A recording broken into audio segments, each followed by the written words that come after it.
This video is about 2 ingredients. Two. One of them is in the microwave. It's been in there for now 1 minute. I'm going to slip it out. Look what it is. Oh, now it's a jar of liquidized peanut butter. Second ingredient, jar of frosting. Vanilla frosting going in there. 1 minute. All right, let's take this, going right here. Put this in. Got a little darker.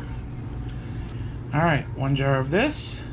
So 1 jar of peanut butter in the bowl, adding in 1 jar of frosting. And remember, I only did 1 minute each. 1 minute. So now we're to a 2-minute recipe, and I think it's going to take 1 minute to make. Sorry about that. That's the baby cooking his stuff behind us. Can take me less than a minute. Oh, it tightened up. He wants some of this.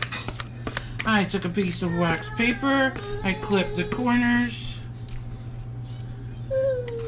Fits right in there. I'll put this in the refrigerator. And it's done. Finished.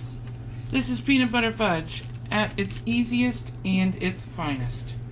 So after about another minute of trying to flatten it out and put it in the pan, I say we're to under 5 minutes for the total recipe. Now in under an hour, this will be firm enough to cut into little squares and eat. And boom, there you have it. 2 ingredient peanut butter fudge. Oh, and by the way, if you like chocolate a little more, you can just do it with chocolate icing instead. Mind blown, mic drop, we're done here. Hope you click the buttons. Bye now. Oh wait. Nom nom nom nom nom nom nom nom nom.